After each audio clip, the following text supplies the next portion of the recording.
Gather round and let me tell you a story of realms long forgotten. There are tales of the Forest Kingdom, a place of honour and chivalry, known to some as the Land of the Purple Dragon, but known to all as Cormyr. Hi, I'm Tilda, and I'm playing Hiram, a half-orc paladin. Hi, my name's Carl. I'm playing Catcher Donahue, a human bard. Hi, my name is Anton, and I play Balthazar, a Warforged Cloak of Azuth. Hi, my name is Al, and I'm playing Slate, a changeling druid. Hi, I'm Matt, and I'm playing Zombo, who is a halfling rogue/warlock. And my name is Dan. I shall be the dungeon master on this adventure.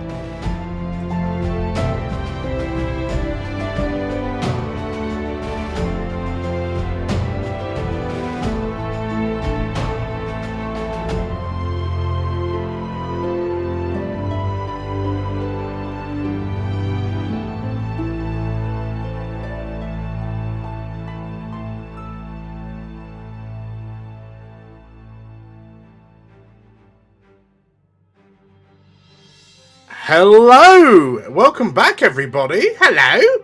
Welcome to another session of Cormyr Echoes of War. How are we all doing? Doing good. Good.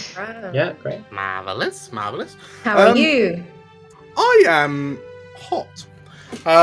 Good In job. all senses of the word. And with that little revelation, we've kicked off level 10. We're on the home straight. Who would like to see what happens in episode 30? Me. Me, sir. Me, Please. sir. I'd like Pick some me. more, please, sir. Like some more D&D, please, sir. Sounds about right. There's no chance of us dying in this episode, is there? It is indeed. I mean, there might be. Always the chance. Now, the unspoken rule of you have killed up a character for at least 3 sessions, you're not allowed to kill another one. Is that like the Nice. 72 hours before you text rule? I don't know that rule, but sure.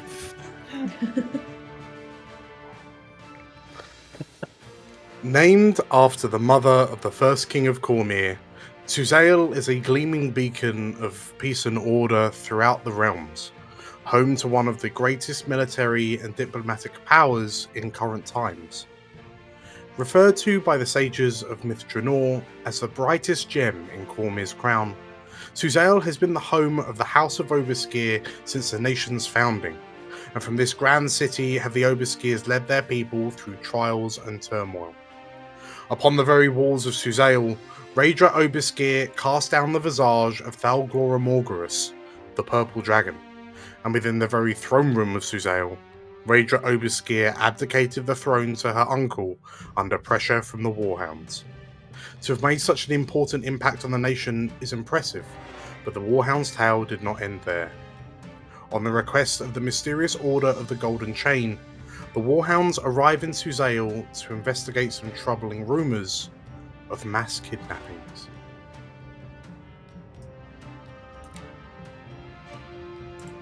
So, you feel the whooshing sensation as you step through the portal, through the portal in the open door of the World Serpent's Inn, and find yourselves in a cosmopolitan, looking at a cobblestone street that runs left to right. Another street, a large main street, peels off it in front of you, and on the corner you see the white metal fences that separate the street from the royal gardens, within which sit the royal court, the royal palace, and the tower of the Mage Royale. As you look around and step onto these familiar streets of Suzail, whilst it's as busy as an Arabellan street, the mood feels somewhat different.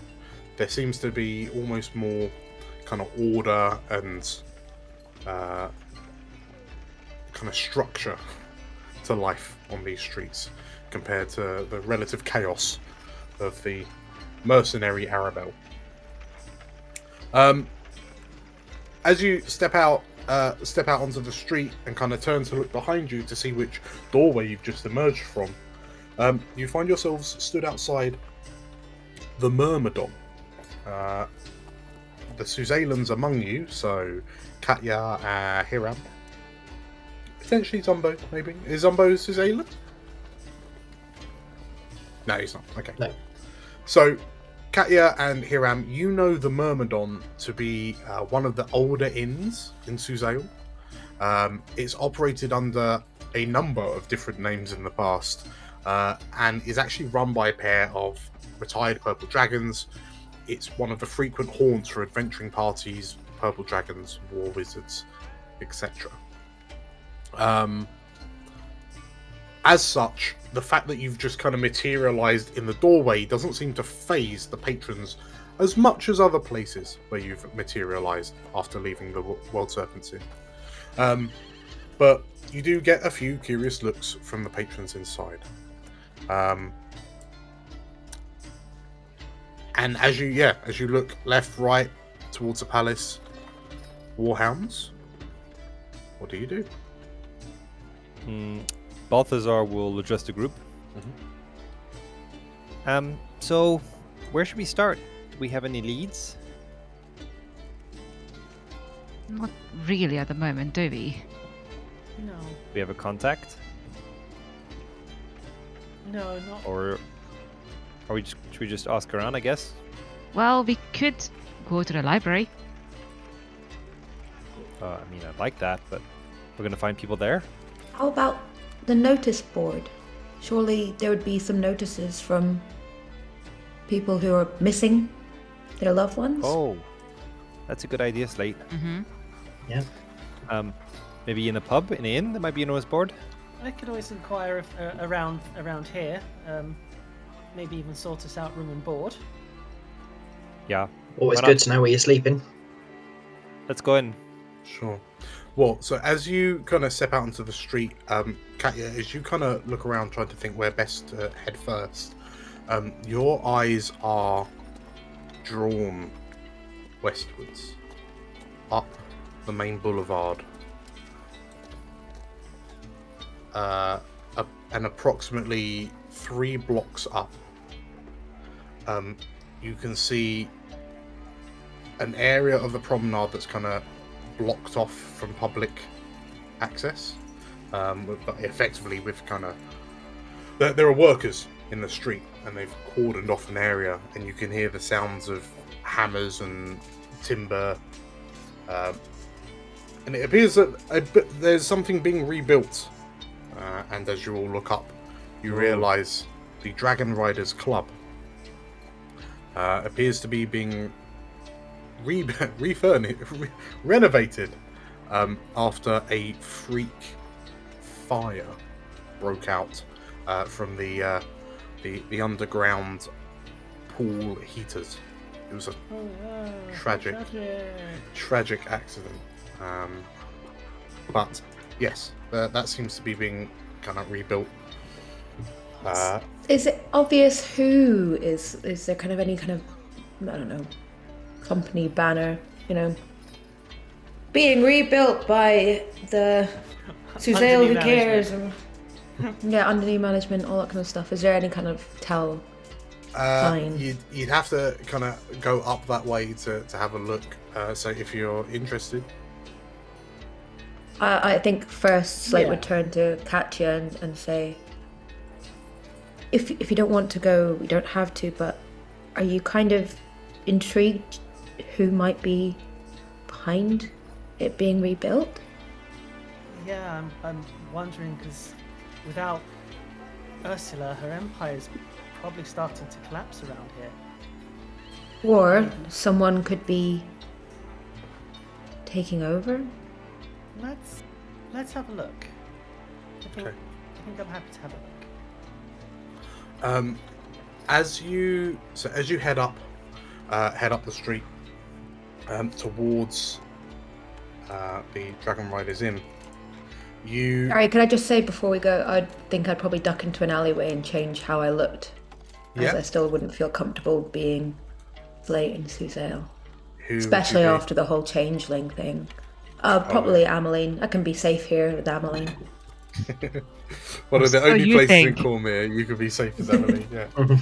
Yeah. Okay, so yeah, as you head up the street, you can see that there's kind of there's scaffolding, there's barriers to stop the public getting too near. You can see just a number of stereotypically kind of topless workers just kind of doing the Diet Coke Pepsi commercial style things that you see on a construction yard, and the banner that you see hanging from a wall appears to be some sort of looking at it appears to be some sort of Sembian labor force company. I think Slate would then lean in again and just look at Katya.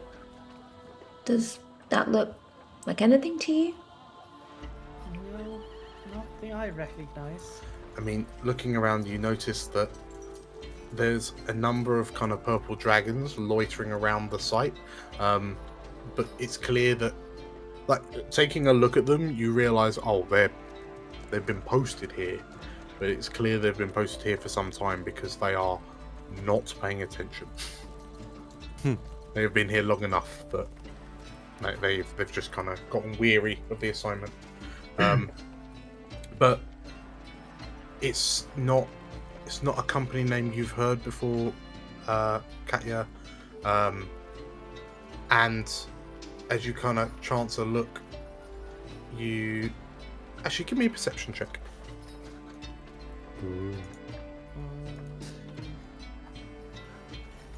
What do you get? We just Katya. Perception. Is it the whole group here? No, just perception. 15. Okay, so Katya, as you take a kind of a nervous glance around and sort of like peer at the workers, you don't recognise any of them as Ursula's boys, which in the past, when things have needed to be rebuilt or DIY'd, her hired muscle would usually been the ones to do it, to keep everything kind of in the books as opposed to on the books. Whilst this is happening, Ameline will saunter over to the purple dragons and just go, "You there? Why are you here? What's going on?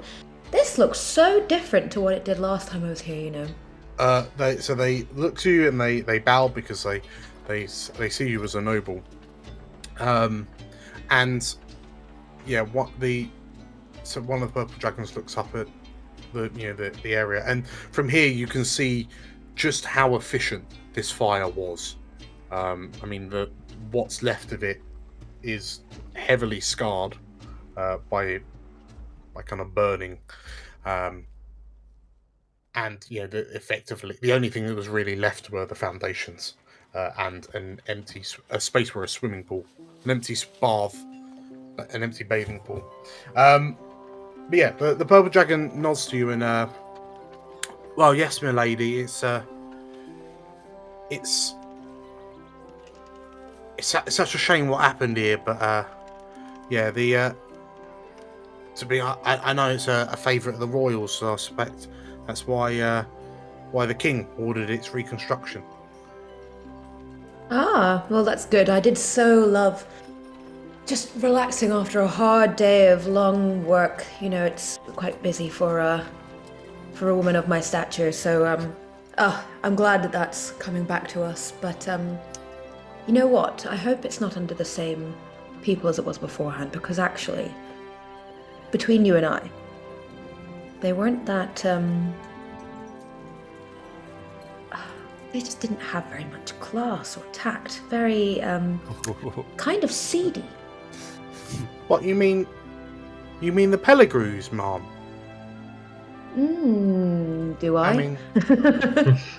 I mean, you know, I'm not one to gossip, but I mean, they're not from the most prestigious of noble families, but I mean, they did have some nobility in them, Mom.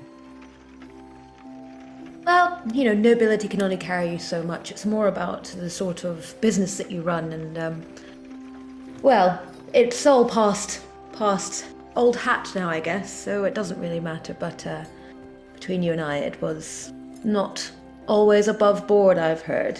But never mind. If it's all bridge under the water or bridge over the water, one of those two. Both? The purple dragon kind of looks at you a bit awkwardly because it's clear that she's trying to make sure she doesn't insult the noble lady in front of her. But this purple dragon kind of nods and, absolutely, Mom, a bridge under the water.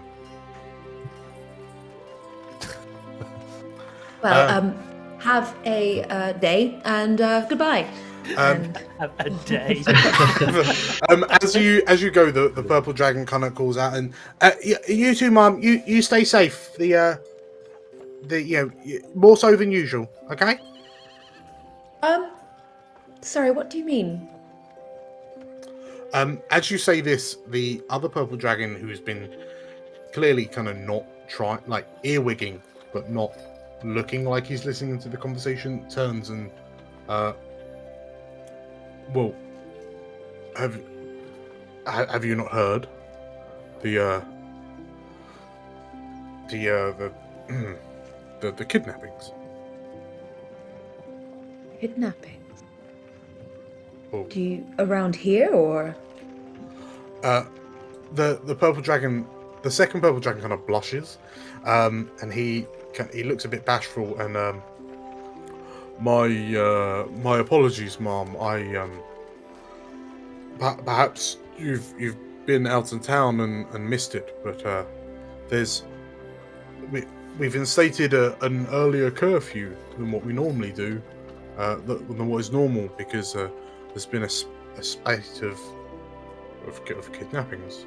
A number of people have been going missing in the streets. You needn't worry yourself overly too much. It's just been the common folk, actually a lot of them from this district here, that have been going missing. But just because even though it's based on previous events, no nobles have been kidnapped. But it'd be good to keep yourself safe, my lady. Of course, but actually, this is actually completely on the right kind of track for me, because I am really, really so into charitable work at the moment, and this really leans into what I'm doing. So actually, it would be great to find out if there's any families I could possibly help with some moral support. Possibly use some of my sway, if it were, to help find some of these missing poor common folk. The two purple dragons look at one another and they look a bit perplexed, and you can't help but notice they give you a very quick up and down scan, and you notice, so her eyes wander past you to the group that are stood nearby, the half-orc, the halfling in a blue dragon uniform with a peg leg, the lavishly dressed bard, and a massive 9-foot-tall knight. Some of the folk I help. You may notice. We go out on day trips for them. They don't get to. Oh, I'm gonna those give you a opportunities very look for often. that. Can we hear Slate describing us as charity cases? I'm gonna say yes. Yes, you do. So the purple dragons look to one another. They kind of give each other the side eye, and then they turn back to you. They put on their "we're talking to nobility" smiles. I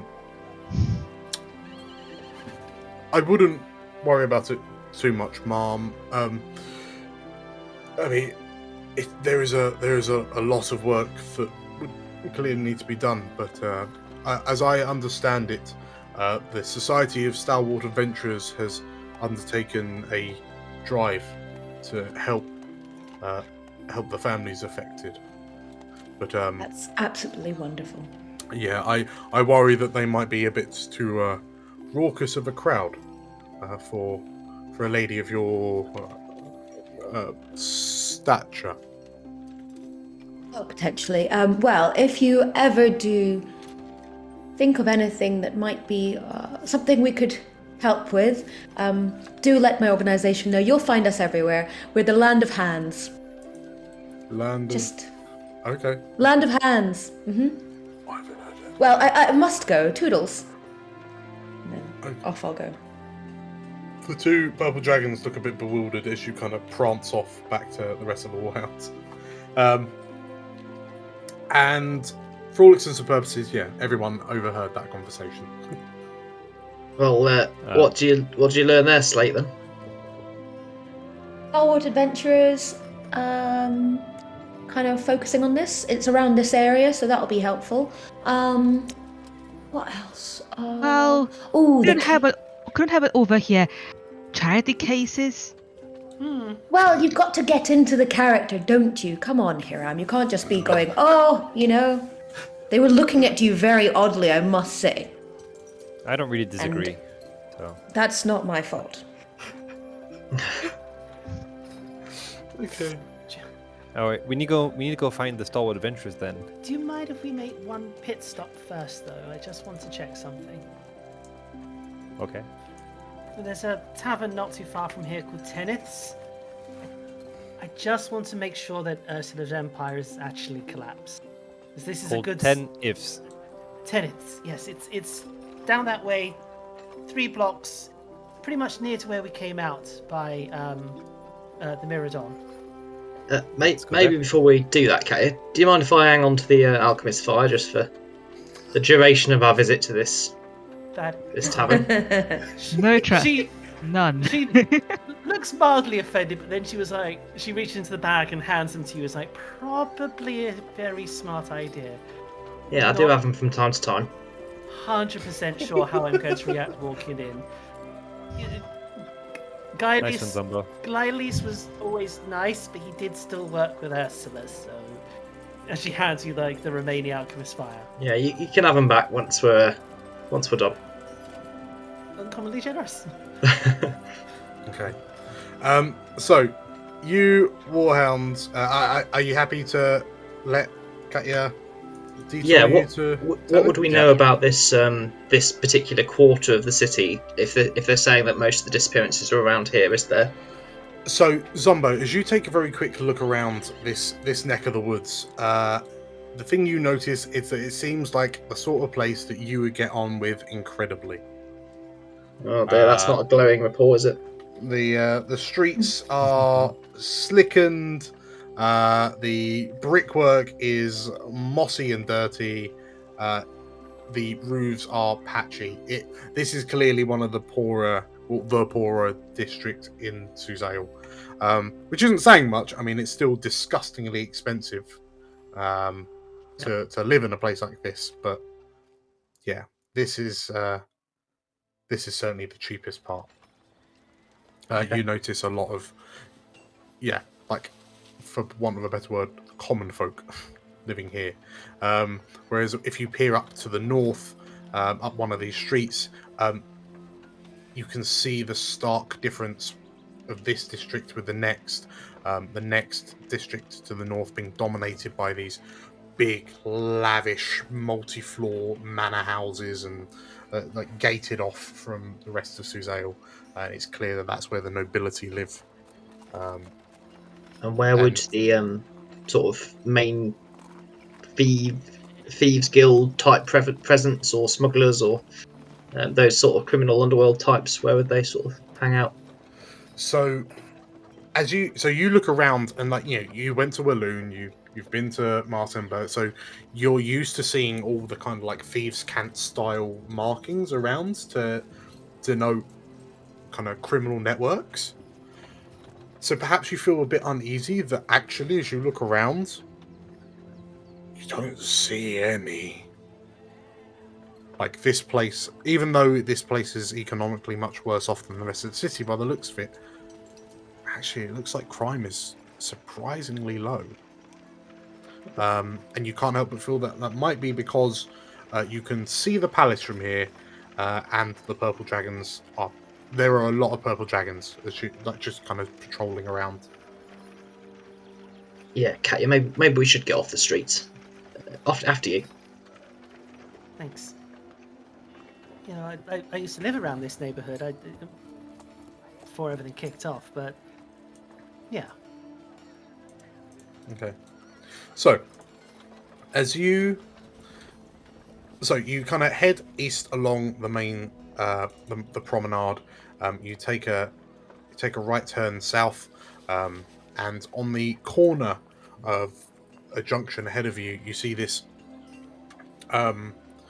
large, unusual looking fest hall. It seems like it's a number of buildings that over time have just kind of conglomerated together, but you can clearly see that they're built on slightly different elevations, so yeah, the internals of this building will be quite peculiar, to say the least. And yeah, hanging proudly over the door is a kind of white sign with gold gilding, and in fancy writing, the name Teneths hangs above the door. As you enter, there's an immediate kind of aromatic waft that hits you, and almost like a puff of steam kind of comes out the doorway. And as you enter in, you see a number of what appear to be waiting staff kind of stood. There's two waiting staff kind of smiling at you as you enter, and then a third is stood to their right with a pile of towels in their hands. And the staff nod at you, smile. Welcome to Teneths, they say, and the young girl on the end starts kind of handing you all towels. She looks up to you, Balthazar. She hands you a towel, kind of Thank you. awkwardly, and she's trying to look to see what you're going to sponge off with this dainty little fluffy pink towel. Yep. And yeah, one of the staff says, "Have you visited here before?" Yes, we're looking for Gaelis. It's in our interest to speak to him immediately. The staff kind of look at each other nervously and,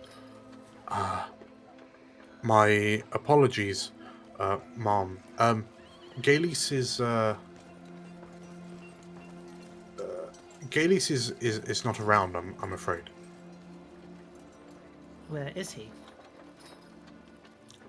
They look at one another again.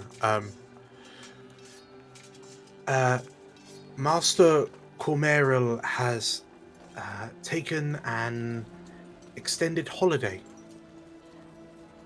to Evermoon, we understand. Katya looks at the serving staff. How did you acquire this job? Be honest. They look at one another again, and they look at each other shiftily. Katya, roll me a persuasion check. Persuasion. Oh. Oh, I do have inspiration. I'm going to use it with a blooming That's- plus I- 12. That's a 1 but a 13. Yeah, so Yeah. 21. Okay. Okay. They look at each other. They look a bit awkward, but then they look to you, and that awkwardness is replaced with this kind of sheepishness. And the young girl with the towel says, "Well, it's a very peculiar story. We were actually orphans, and we were approached by we were hiding behind a tavern, and then this man approached us. He looked like a traveling man, a bard of some sort. I assume he was. He had this very beautiful harp on his back, and they offered us the job. And it turns out, all across the tavern, there's all the orphans from everything that's happening. We've been given jobs by traveling minstrels. Isn't that strange? That is strange. Huh. And she kind of sort of like, you see a smile for a second, like, huh, okay. And they said that the only thing we had to do to repay them was to let them have free baths if they needed it. Well, I say that's probably fair, as long as you're being paid well and looked after. Although, I do wish to add, if any of your colleagues may have heard the name Boatwright, let them know that their debts have been cancelled.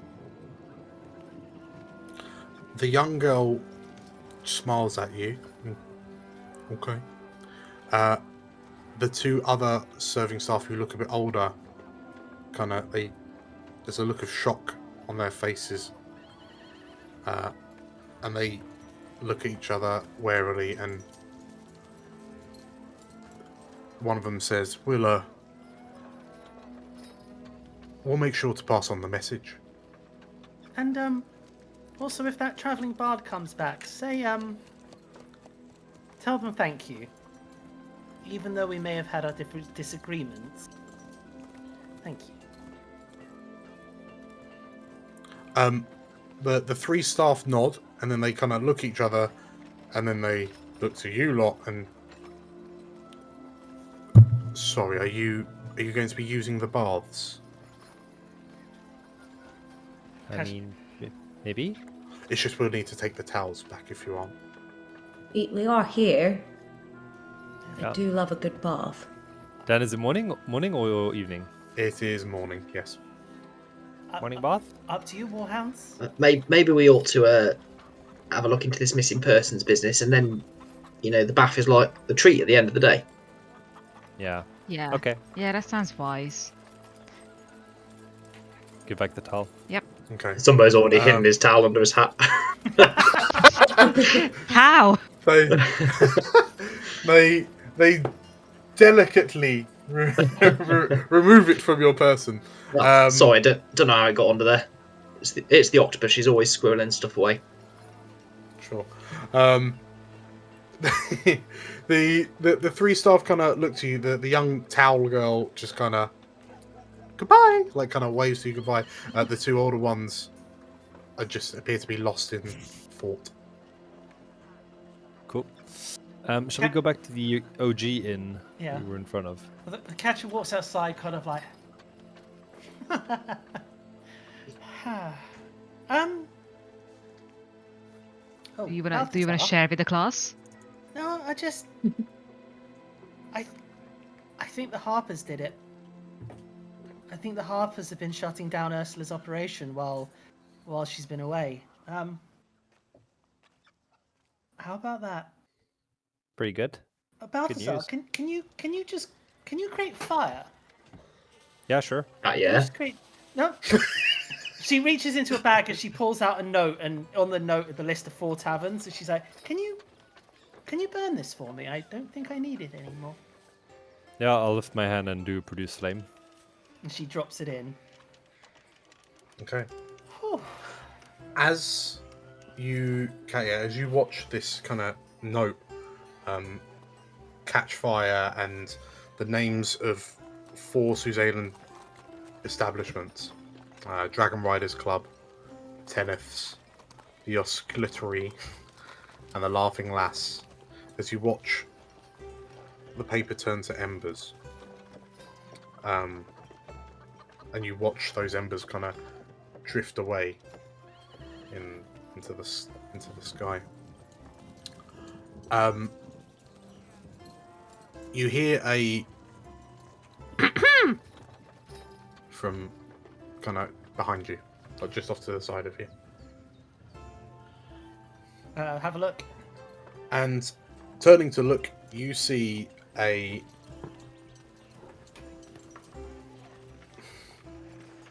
relatively it's an elven woman. It's difficult to say how old she is because she's an elf. But you notice she appears to be wearing a courier's outfit. And she looks you like she has a scrap of she has a bit of parchment in her hand, and she's looking at it. She looks to you. She peers at her parchment a bit closer, pulls out a pair of spectacles that kind of balance on the end of her kind of pointed nose, and peers a bit closer, and then looks to you again. And you're the Warhounds, yes? That's us. That we are. It looks like not all of you are here, but 5 of 6 is good enough, she says. Luckily, it's lucky I've caught you. Actually, I have a delivery for you. And she rifles around in her courier bag, and she looks to you, looks up to you, Balthazar, and shrugs. And then she holds out this parcel. It's about, it's not very big. It fits in both of her hands with her fingertips touching. But yeah, she just kind of holds this package out to you, and it's tied with very neatly tied with a bit of string, and there's a little tag hanging off it that says "To the Warhounds." Who grabs it? No? Yeah, I'm happy to. It explodes and you die. So, aha! That's why no one accepts parcels. As you take this wrapped parcel from the courier, she looks to you and sign here to say the delivery is complete. Okay. Wait, who's it from? She looks at the clipboard and then shrugs. I will sign it. Okay. Oh, that's a good handwriting, young man, she says. And she Cat Silver Sword. Mm-hmm. Yes. And she puts the clipboard back in her courier's bag. She gives you a nod, and the elf wanders off. Like to her. Well, I say wanders off. She walks off with purpose. I do always find it impressive how they find us. I could never be a courier. Don't say that. I'm sure you can do it if you try hard enough. Yes, Zumbo, in your hands is this parcel. It's wrapped in kind of a brownish parchment paper, and inside you can feel it's almost like a number of. They feel like long cylinders, like relatively thin though, and they're kind of loose, but they kind of jangle around in the parcel as you hold it. I think you probably just hold it at arm's length and pull one of the ribbons gently to release it. As you pull the cord, the string kind of unravels, the paper just kind of falls open, and a number of relatively plain, long kind of candlesticks tumble out onto the floor. They clatter around, and kind of one of them goes rolling off down the street. What, like metal candlesticks? No, when I say candlesticks, so the actual candles. Oh, candles, okay. Yeah, probably about, I don't know, a foot long each. Huh. And like those of you who've they look like the sort of things you'd see in a temple, maybe. Yeah, like, it's like those kind of candles.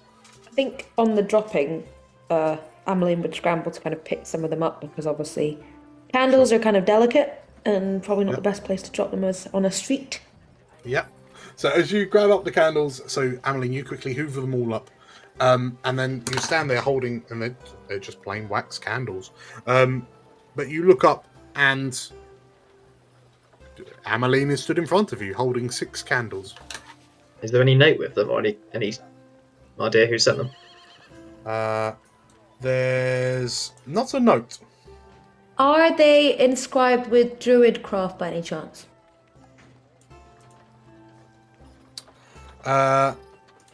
Possibly. Everyone, roll me an investigation check, please. 12. 14. I'll add a 17. D4 with guide. Please. Plus. No. One D4. How's this work? There you go. Hey. 21. Okay, so as you look at them, Katya, Slate, and Balthazar, like as you're peering at them, you're kind of turning these candles over. You notice that one of them has a little, like, wax seal imprint on the base of the candle. And you three roll me a religion check. My real skills come out here. Oh god, wait. I need to find my character. Oh dear. That is 14. Healthy boy. Actions, attributes. Religion. Normal. Oh, Balthazar, come on, this is your jam. Yeah, hold on. I'll cheeky bless. 11. Oh, I got a crit fail. Oh god. Okay, I don't so know. Do they point out to us so the rest of us can also roll for it, or nah? well, at this moment, Ameline just rolls her eyes. Balthazar and Katya, you both recognize the symbol as the symbol of Tyr. Sorry, symbol of Helm. Beg my pardon. Ooh. Oh. So he wants to talk, does he? He wants to make amends, does he? After what he did to his parents. No, Who's he? Magnus. Magnus? What have the candles got to do with Magnus? Magnus Why would is, he be is Magnus? Helm, isn't he? He's a god? He is Helm, yes, No, but He does follow. He's a friend of ours. He Yes, certainly did follow thinks he Helm. He's a helmet. No, yeah, not a helmet. A helmite. Sometimes. Yeah, he's a previous companion of ours. He's a Helmite, and he's a piece of shit. Having noticed this symbol of Helm, yeah. Is it gonna, What is do it you gonna do? be dark? Does he want us to meet at night? I don't know. I feel we should light one of these and see what happens. Or we can just go to the temple and light them there. Is there a temple of Helm in Suzail?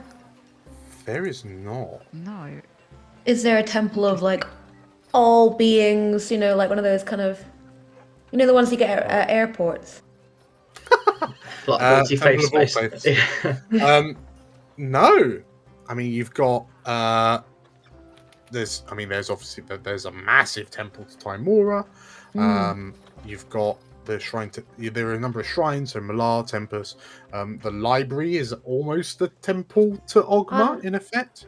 I guess we could go to Helm. the War Wizards hold up, can't we? I can't remember what it's called now. Yeah. I mean, But they have maybe their- let's do what Katja said. Let's light them first. Well, everyone roll me an intelligence check. What if they're dynamite? None of us. Hey, and a 20. Oh, Katya. Yeah. Ooh. None of us are 6. intelligence based. I'm gonna cheat Yeah, again. I'm gonna absolutely. do a D4. 17. That's 12. never happened for me on intelligence. Okay, so Katya and Slate, you sit there kind of like everyone's talking about lighting them, and yeah, Slate, you're talking about temples and that, but then the two of you kind of go quiet as a thought strikes the two of you, and you look at one of each other, and you realize, Slate, you're holding 6 candles. There's And only 5 of us? Katya, Yes, the 6 candles. Oh. there A is place called the Six Candles? The Sixer. That's probably why I didn't clock straight away. It's predominantly called the Sixer, but it's called the 6 candles. you remember that there is an old inn called the Six Candles, but is regularly referred to as the Sixer. Can Amelie take one of the candles before anything that's... Sure. I just be like, thank you, and just take it. So, you know specifically, well, you know, I suppose Hiram probably would, if he's ever gotten some rough and tumble. It's got a reputation as being a bit of a smuggler's den, and also home to other nefarious patrons. The regulars, by default, appear to be suspicious looking. They kind of nurse their drinks and watch you warily. It's that sort of place.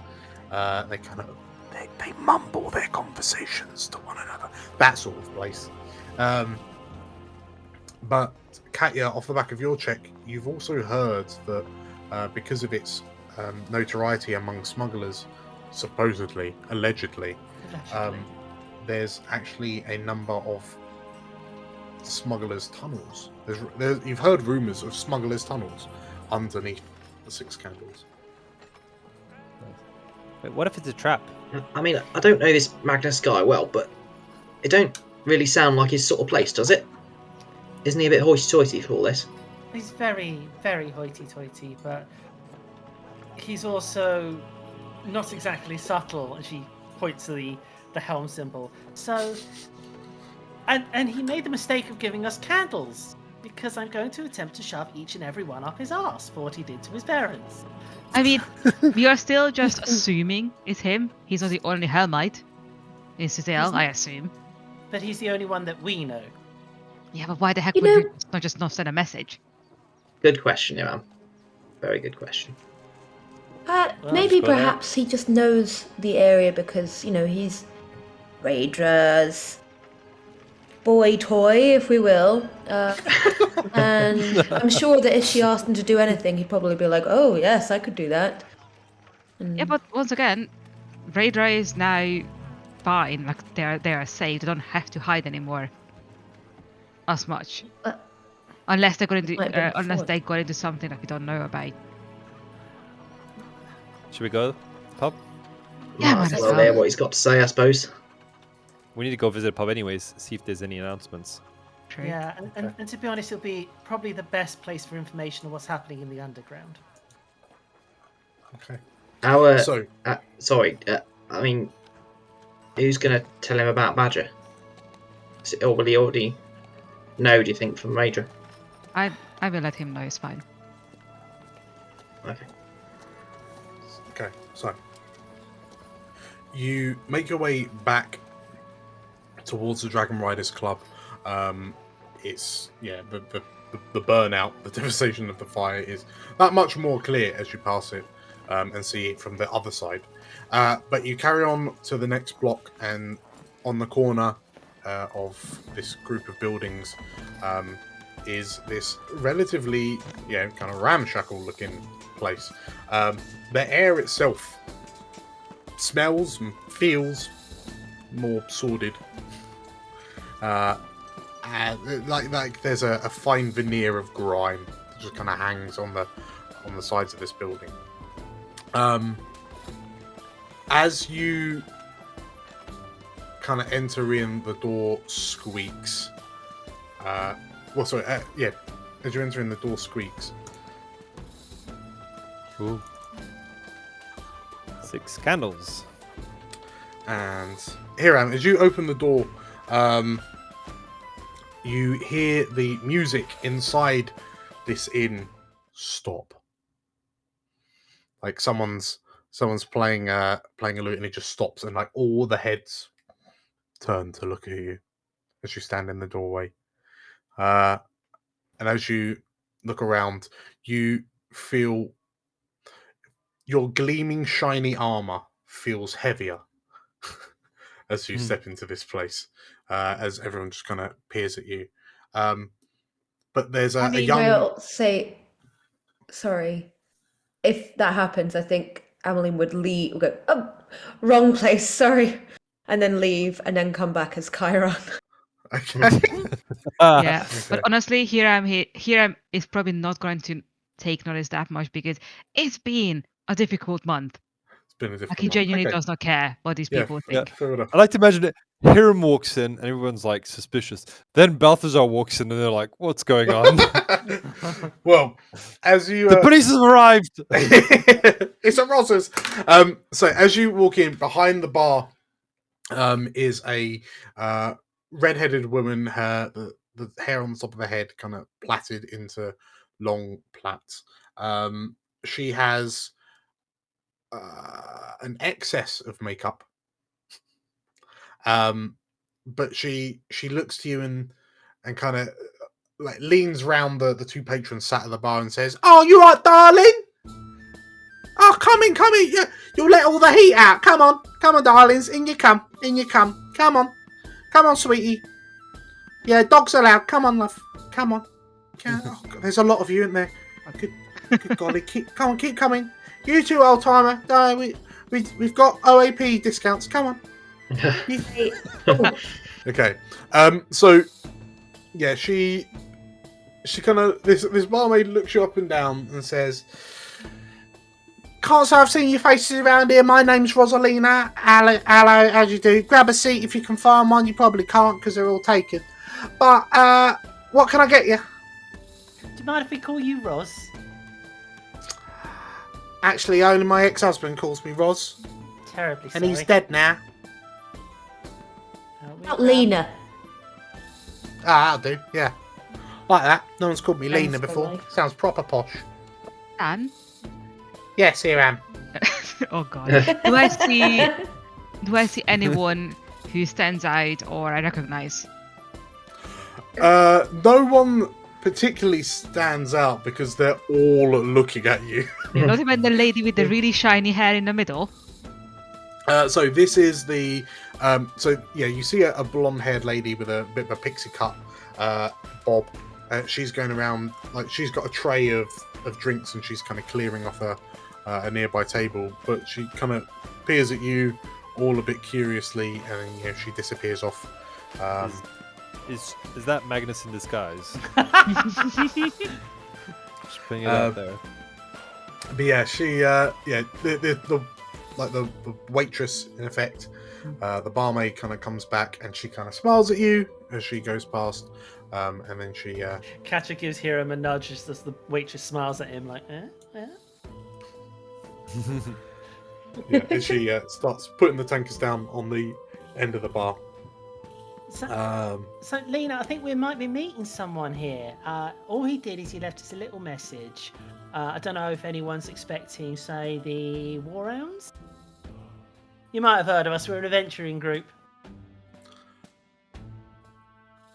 As you say that, everyone stops and you hear as tankards are put down on tables. And they're gonna fight us. And you see Lena look to you and like her friendly, bubbly demeanor disappears.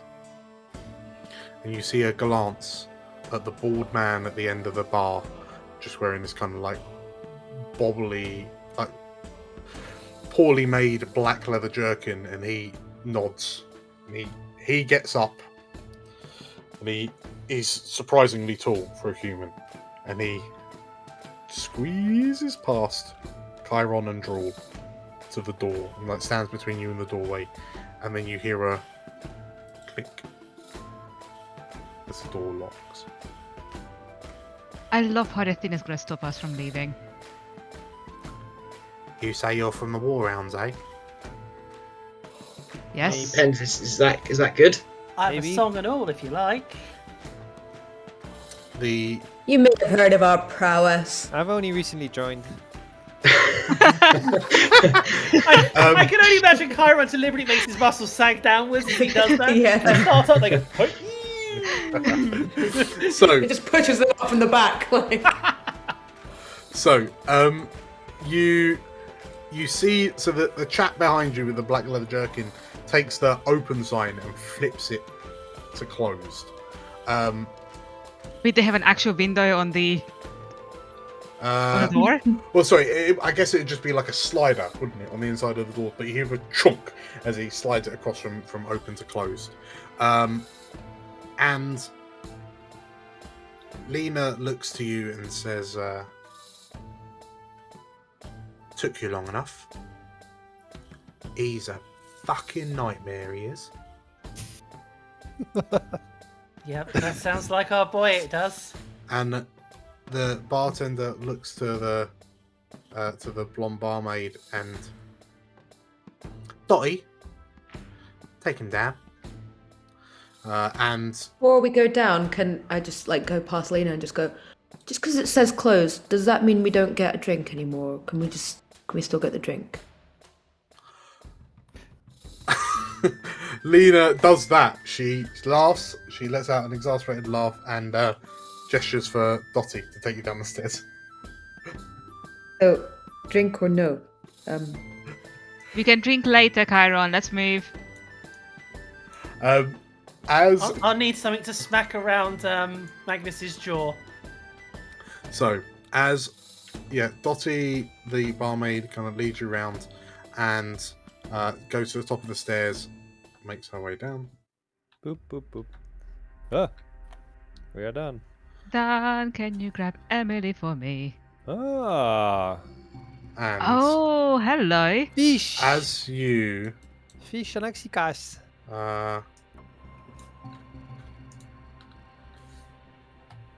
Okay, cool.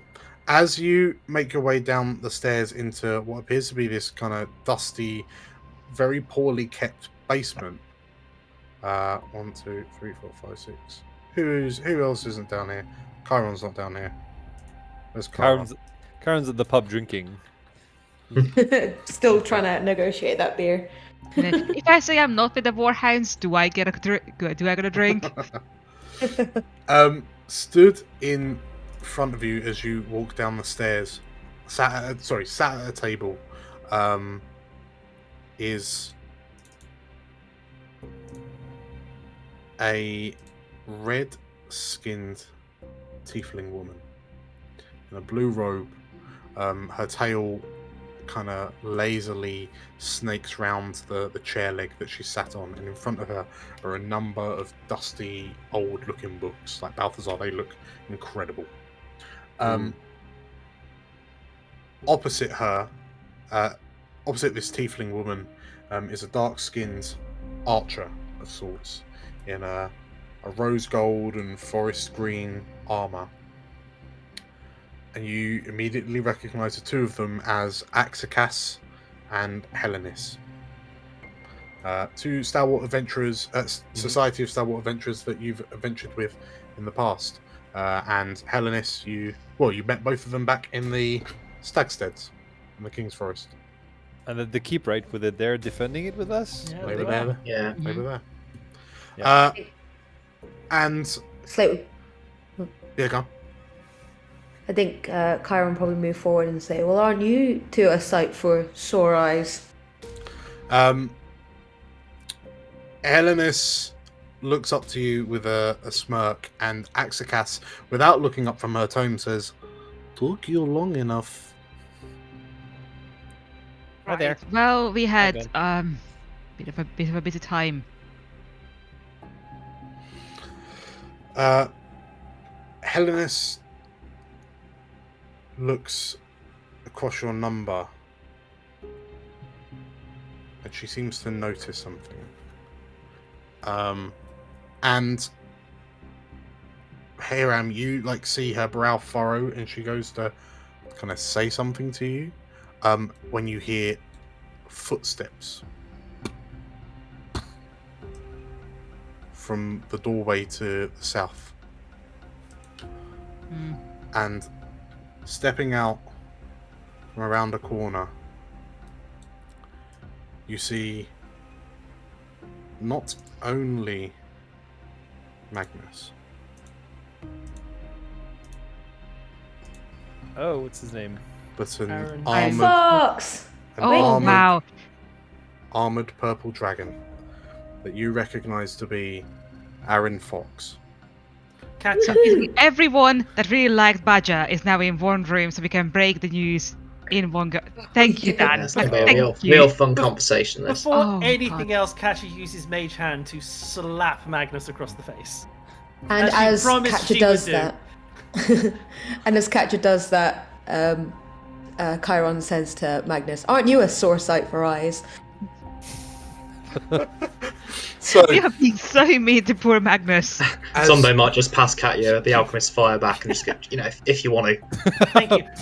She points at Magnus like, "You were lucky that was the restrain thing I was going to do." So Magnus walks in and you see him about to say, "It took you," as he's then slapped by this mage hand, and then he looks up in shock and then sees a sea of daggers being stared at him.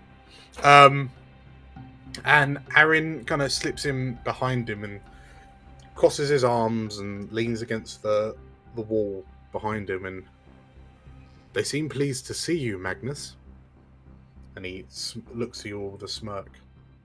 Magnus looks concerned, and he's like holding his cheek, which is now festooned with a beautifully styled handlebar moustache, mutton chops type affair. And what was that for? She slaps him again. Duh! That was not what you did to your parents. That was uncalled for. That was unkind. You better call them and tell them you're safe. What do you mean, my parents? What? Right. Have you been talking to my parents? Oh, we met yes, them. you've been talking to your parents, and they believe you're dead. Katya. Yes. Just. Yerma's going to look around the room and say, "We have some bad news to share." Magnus, well, what is it? But as he says that, you see Aaron's eyes scanning the room. Where's Badger? I'm afraid we lost her. Magnus, well, I mean, it is a big city. But no, I'm sure she'll Magnus. be fine. We have lost her. She's not coming back to us. This is it. This is all the Warhounds. She made sure we all got out, but she died in the process. The four of them go quiet as they look to one another. And Magnus, you see Magnus almost. You see, there's a look on Magnus's face that you haven't seen for a while. And then it's Helenus that says, "How did it happen?" We were on a Nautilus. "You were on that Nautilid?" says Magnus. Mm-hmm. Yeah. We were on it. Badger didn't make it off the Nautilid. But she helped us. She helped everyone else too, obviously. And she saved Renner as well. Magnus nods. And Aaron looks up. Did she suffer? Or was it quick? We don't know. We don't know. She crashed with the ship. She can get out.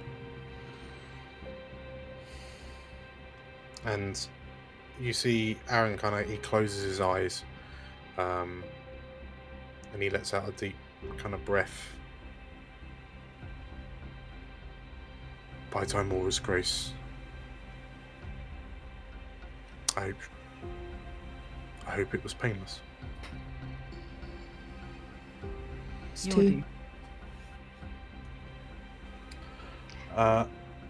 Magnus clears his throat and I'm sorry I wasn't there for you all. I mean, maybe it wouldn't have mattered if I was there, but I'm glad that you're here, nonetheless. I've had an exciting few weeks, actually. Okay, do tell. What you been up to?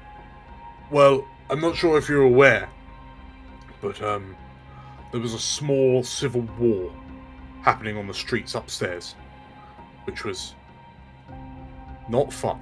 In this tavern. Magnus gives you an unimpressed look, Chiron. Now that we heard what had happened over the Dragonmere, but no one really wanted to believe it until Ezred came back and told everyone the war was over. Hooray. That's the second time that people richer than us have just decided to end a war. Did you want a war to continue? Well, the problem is, Hiram, I don't think the war's stopped. Well, I feel that we've traded in one war for another. Have you heard about the kidnappings? Yes. I assume that's why you're here. Yes. Mm-hmm. Yeah. From what we gather, there's more to these kidnappings than people are letting on. There's something much more malicious going on. What is it? Told it might be the Ithalids. Illithids. Illithids, motherfucker. So close. Yeah. We've been told it's the Illithids.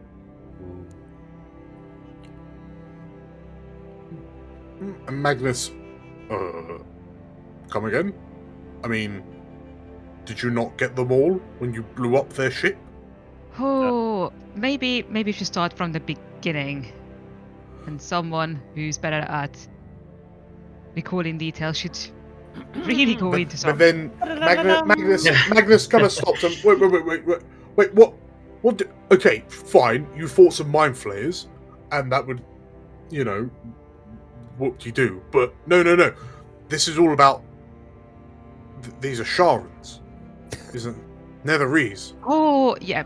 Yes. Do you have like some case, a crate or something? You might want to sit down. What? I don't understand. I mean, Magnus, the Netherese and the mind flayers have nothing to do with one another. Magnus, it all starts in the city of Wayloon. Okay, do you spend the next however long regaling Magnus with the plot of this campaign? Yes. Oh, yeah. Yes. Okay. I'm spending unnecessarily a long time talking about his parents. And throughout Catcher's song, I imagine Chiron's punctuating it with badly tuned additional verses, and every time I imagine Catcher's like, She's gonna get back in with the story. She's gonna be like, she's not gonna harsh your buzz, but she's gonna be like, yeah. Okay.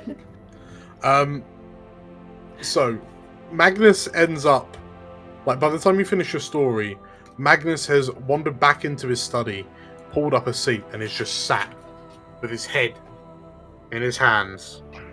Just. Are you casting sending? No one's casting sending. You should really cast sending. No, because they're watching for sendings. Why do you think I went to all of the hassle of getting my newly formed network of spies to deliver you 6 bloody candles with my signet ring stamped in the bottom of them? You formed a network of spies. It's upsettingly easy. Might they be able to deliver a wooden leg? Your parents still owe me one. Katya's paid and everything. It's a bit awkward for me to ask, but I feel like if you're going to call them anyway, it'd be easy enough for you to mention. Magnus sits there blinking at you, and we're in a city with people being kidnapped by shadow worshippers and otherworldly brain-eating monstrosities, and you're worried about a bloody wooden leg? It was very expensive, Magnus. I don't bloody care! Don't shout at me! This has been a very stressful time! You started it, Katya! No, you started it when you lied to your parents! So, Aaron, how are you? How's your daughter? Aaron looks uncharacteristically forlorn. And like as you say that, he snaps to, and oh, Gabriella, well, she's fine. I hope. You hope? Wait, did something happen? Well, with everything happening between Raedra and Ezered, I was in a position where I couldn't really start turning down orders. And even if they were orders that really ought to have been turned down,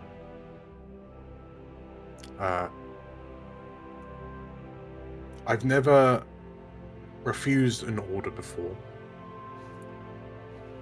but it just seemed like a good time to start.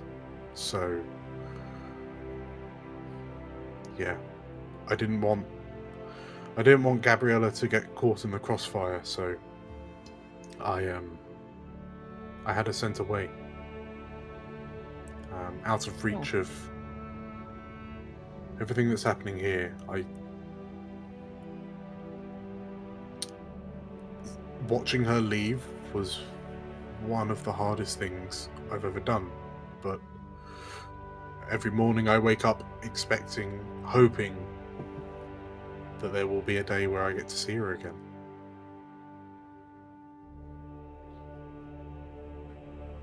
Otherwise, apart from that, I'm fine. I'm glad really that sorry. at least Can we help with anything? Is she in a safe place? I hope so. It's a monastery on the other side of the Dragonmere.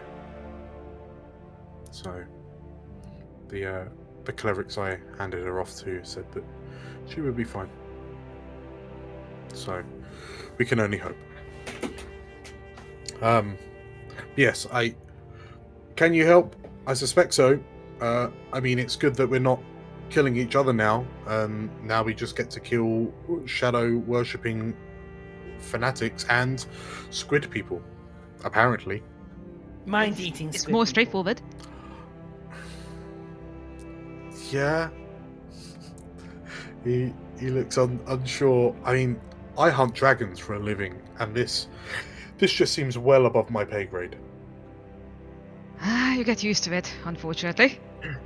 Yeah, speaking of shadow worshipping fanatics and squid people, any ideas where they are? So Helenus takes this moment to pipe up, and well, the kidnappings are only part of the problem. There's rumours that Sharans are circulating through the city again, and it's set the war wizards off right and royally. They're going round the city like an inquisition, just arresting and incarcerating people, even with the most tenuous of links to Sharan worship. I suppose they just don't want a repeat of Walloon. We've noticed that there's there's a ship that's moored just off the coast, about half a mile or so, and every day there's a vessel that sails out to it, and it looks like it's filled with some of the prisoners, not all of them, just a select few. We can't really ask about it because we'd probably get ourselves arrested for being Sharan too interested in Shah, but I can't help but imagine that boat, there's something bad about it. Are we going to go steal the ship again? Some of the eyes are probably lit up. I reckon we could probably find our way there. Pretty good at stealing boats at this point. In this? Yeah. Axicas. Bobbing Apple Mark III? Axicas. Yeah, I don't know how high I can count, but three's all right. Axicas chips in, and the one thing that you have to be careful about with this boat is that, unlike it is crewed by war wizards, these seem to be tough war wizards. They make allophons look like pussycats. Oh, that's not great. Yeah, judging by our experiences in Welling, some of the war wizards might be Sharans themselves. They nod. Axcas, I can't say I have seen these war wizards before. They came in from somewhere else. Could you be more specific? Axcas shrugs. Do they look different? No, they look like war wizards. Maybe they're the fake ones. Have you? So you've told everyone in the room about the connection between? Yeah, I imagine we would have regaled it exact. So, Axicas, like you see her, like as you were mentioning that, she was looking at her tomes and changing the books around, and she stops and. But why? Why mind illithids? They are their own masters. Why would they help Netheril? More brains? I think we're also assuming that maybe the Ithiliids are acting as if they're the ones under the Sharans, but we have to maybe assume that the Sharans are actually under the Ithiliids. But you say this tower at the bottom of the sea, it was full of these mind flayers. It had the Nautilid on it. I think the Nautilid was underneath the tower. But mind flayers can plane shift. Why did they wait? If that island has been on the bottom of the sea since the war, why did the mind flayers wait? The artifact I mentioned, they waited till Ursula activated it, and that's when they struck. It's all about this diadem. The mind flayers want it for something, and I think the Sharans think that they're the ones getting it. You said you saw diary from tower. It called them emissaries? Yes, that was the term it used.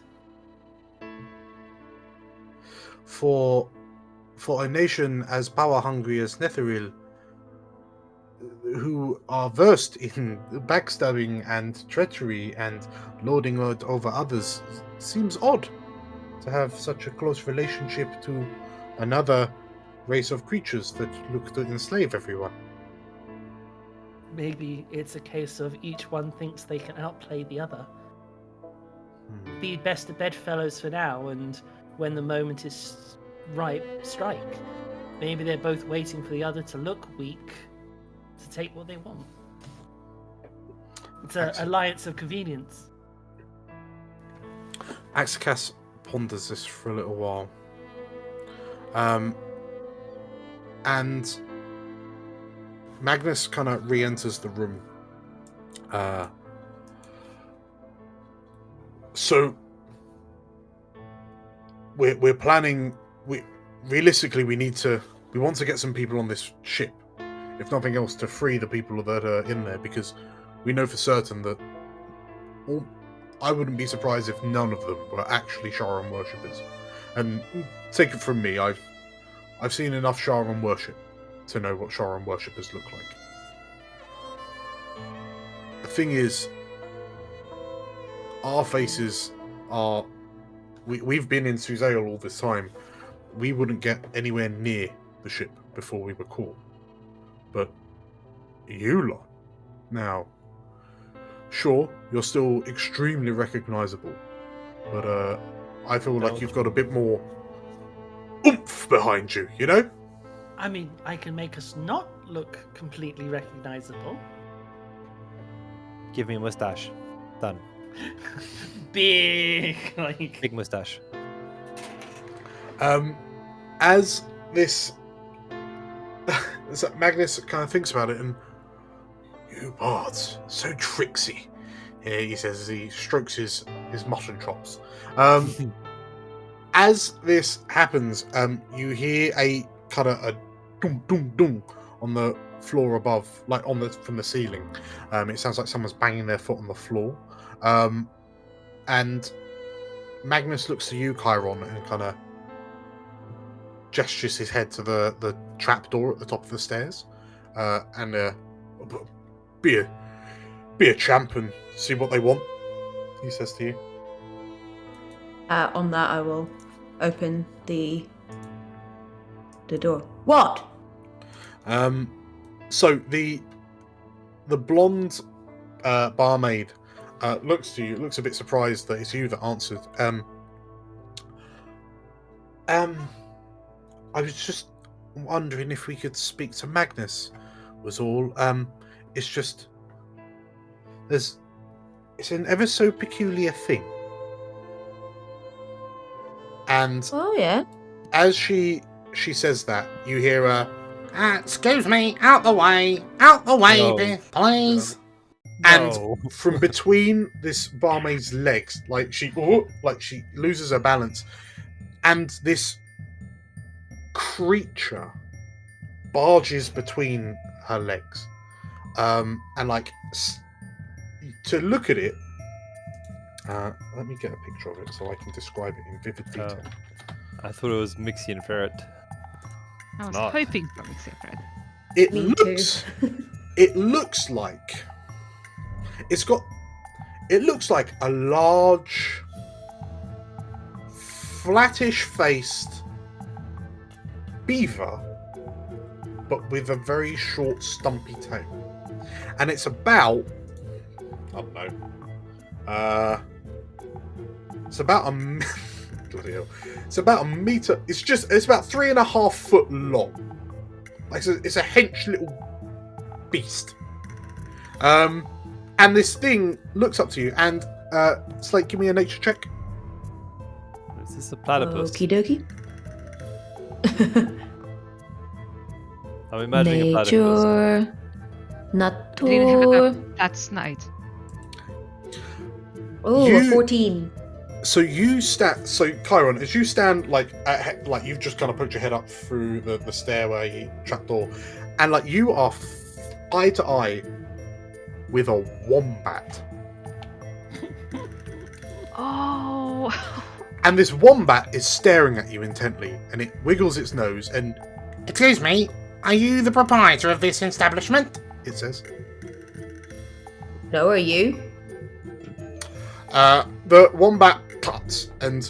I would run things a lot more efficiently than this cesspit. The wombat shouts. And... Know what you mean? I haven't even got a drink yet. The wombat shakes its head and then kind of peers past you. It can hear voices coming from downstairs, and Oh, are there more of you downstairs? and this wombat just barges past you. I'll push it back and just go, there's a wombat coming downstairs now, now. The wombat like it snarls at you, bares its fangs, kind of swings at your face a couple of times, and then squeezes out of your grip, and then just kind of like trollops down the steps into the basement. And the wombat kind of looks around and and yeah, sure enough, there is a wombat in the basement with you, looking at you rather surprised. Who are I'm you? sorry. Me? Who are you? Balthazar? Oh, To be fair, we don't have to answer you yet because we asked first, and that is how it works. Well, that's an odd coincidence. My name's Balthazar as well. What? What? What do you mean? I mean, what do you mean? Clearly you stole my name. Who are you? Balthazar. I've told you.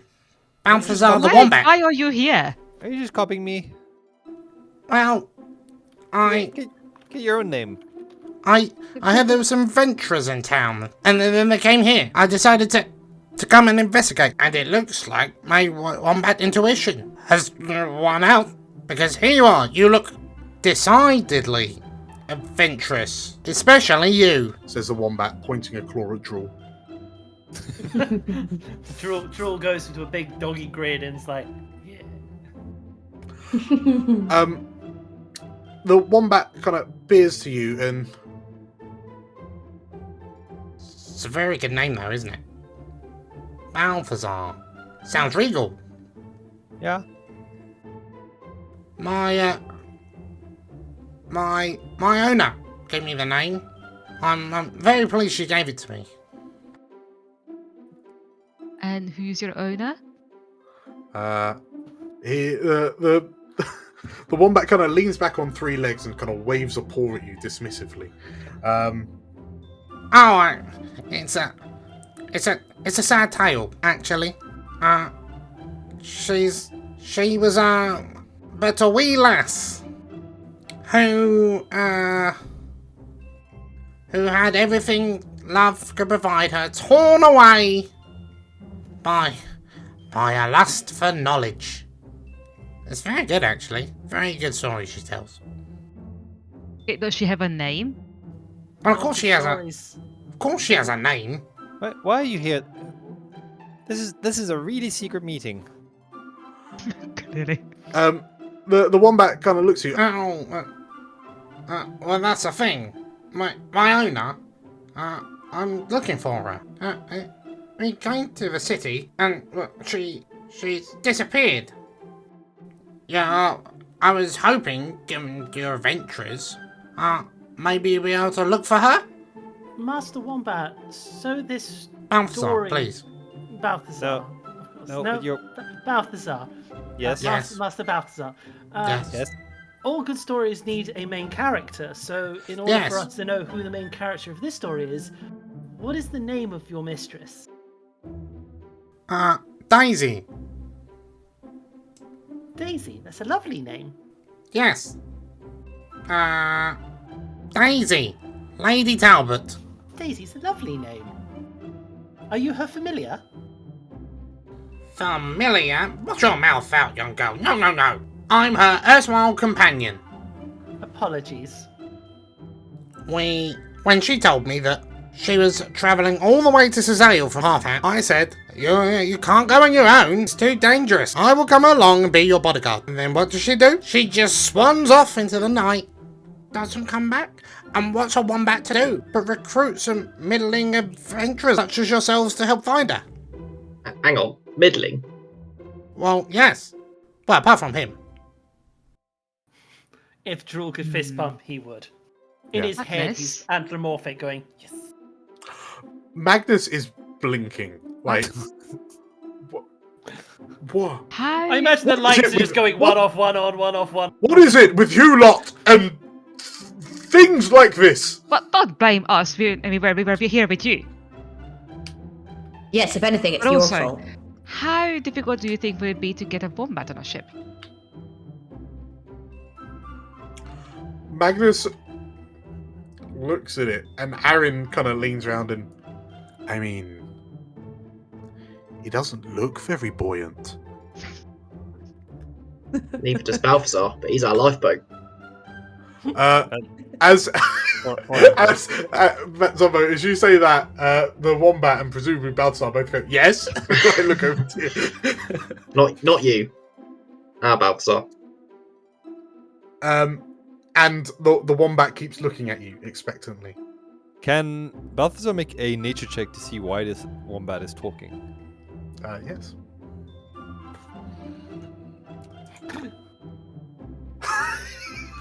I'm gonna open this up to Slate and Katya. I think just as a Actually, note, I'm just gonna do a whole group. Roll me a nature check. I feel like, can I just say, unless someone asked Slate why they were talking, Slate would just be like, yeah, it's a talking animal. Yeah. Normal. Natty one. Oh. Cash is just so excited by a talking wombat. No. Right, none of us have a Scooby Well, why no. this wombat's talking. Okay, I think at this point, everyone will turn to look to Slate for an explanation. Slate? Hmm? That's a question because, my dog doesn't talk, so how come this lady's wombat does? I have a name, you know. does. Balthazar. Well, Yes. Draw Yes. does talk when you listen, but that's a different one. Mr. Balthazar the Wombat, do you Yes. want to explain why, or shall I hazard a guess? I mean, asking why they can talk is like asking why the sky's blue. Fine. 14. We'll see. So- Okay. I guess it will be good enough. Slate, as you drop down and kind of study this wombat, and this wombat like recoils a little bit from you, as you start breathing on it. Nose hair dawns all on a you- quiver. Yes, yeah. He kind of the teeth emerge as he kind of pulls a worried face at you. It dawns on you that Balthazar here appears to be one of the fabled awakened wombats that live north of the Stormhorns. That No. specifically congregate in warrens around the village of Halfhap, Halfhap. Oh, okay. Yeah. which is the Let village me- that you stopped off at when you stayed at that halfling bath and breakfast. Great B&B there. Ooh, With its rivals just next door. wasn't that Halfhap? Balthazar. Halfhap. Wait, did we remember that Balthazar was asked about there, or? No, what was asked about? No, I think but- Balthazar's family from before might have been there. I don't think Yeah. we know that, Well, do we? we as players. Yeah, Yeah, we I as guess players so. do, Yeah. but I don't That's think what I our was trying characters to have any remember. idea. Damn. Okay. I'll just be like, I, as a character, I still don't think Balthazar is connecting the dots. He's just like, yep. So, yes, I mean that's basically my story. I came here with my owner, Lady Talbot, and she has vanished into thin air. I'll have you know, and I would like you to help me find her. Well, look, Balthazar, we're going to go to this here ship that Magnus and his pals have been telling us about, and apparently lots of people who've vanished have been held there, so maybe your mistress is there too. Oh, If she Well, is, that we sounds like a we plan. can break her out. before we go to the ship, is it worth maybe Balthazar checking? Yeah. Where other Balthazar this time? Don't worry. This time Yeah. maybe Yeah. where the Lady Daisy Talbot was last time you saw her. Well, we arrived, I don't know, like 3 or 4 days ago, and she said she was going to go look around the docks. So, What for? Sorry. well, she said that this is a very funny coincidence. So she's actually looking for another Balthazar. What are the chances of 3 people in close Wait. proximity all being called Balthazar? A third Balthazar? Wow. Yes. Well, you probably copied his name as well, actually. It's a fine halfling name, actually. Yeah. Is Did you say Balthazar? why she's looking for another Balthazar? If you lost your, if your husband had swanned off to Suzail to become a war wizard and there was a big civil war, you'd probably want to go looking for him as well, wouldn't you? Huh, well, maybe not you, because, you're... Oh, but maybe you are. Oh, times these days. Oh. Balthazar Talbot. I'm going to add Talbot into your name to differentiate you from our Balthazar. Why did you come to this tavern looking for help? What drew you here? Well, I mean, I'm only very small, so I can only see certain things. But what I can see is a giant, gleaming purple helmet towering over the crowd, and I just realised, I just knew, though, that it would be a venture type, so I just decided to waddle in here and ask you directly. I mean, I've spoken to some of these guards, but they all seem a bit humdrum, don't they? So none of them really helped. Okay, so I am now guessing that we were not planning on a stealth mission when talking about this ship, right? Why not, Iram? Our track record isn't amazing. And I'm is gonna it? point at our Balthazar. Well, Balthazar, I think, just had like the penny drop and like backed away like in one of the corners. In the meantime, Slate's probably, or Chiron's probably pulled out the chart that is like our success rate with stealth missions. Pull Yeah. out a tripod, put it up, presenting. No, I think we got kind of one of them. As Balthazar watches Balthazar back into the corner, the wombat like frowns and, are you feeling all right? I feel a bit queasy. I don't think I can puke though. It's these cities. There's just no good fresh air. It's clean. Well, it's not even very clean down here near the ground because of all the dirt and the soot and the muck get kicked up around. Yeah, the air should be much cleaner up there, so you have no excuse. Chin up, boy. I don't breathe, so it's not the air. That's why you feel queasy, my man. Dan, yes. can I do an insight check on Balthazar? Which one? Our Balthazar. Not because Balthazar Talbot is the other Balthazar. Balthazar is our Balthazar. So not Balthazar Talbot, Balthazar. I'd like to do an insight check on Balthazar. No, there's Balthazar Talbot and Balthazar Talbot. Yeah, Right. so our Balthazar Talbot. Okay. Would we all have kind of clicked potentially? Because we know our Balthazar's used to be a war wizard, don't we? And Yep. so Was would we all halfling kind of and- be would we all be connecting the dots at this point? No. In no way, shape, or form would Slate ever connect those. I mean, could feel we like roll even- a wisdom even check or Zombo something might. for that? Oh. Any of you who wish to connect the dots? I mean, I can't be any more obvious than this. Yeah. Yes, you've connected the dots. Yeah. Including you, Balthazar Talbot. All right, then Balthazar will go. What are the coincidences of a halfling called Balthazar, who is also a war wizard, and his wife disappeared, and that's another Balthazar. Well, Why, have you seen him? Balthazar? Our Balthazar? Balthazar Talbot? Yeah. Do you He's got remember, the same surname as well. Do you remember what your full name was? I don't think we've ever asked.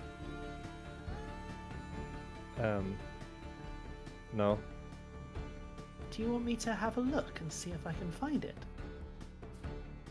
Can you? Maybe. And she walks up.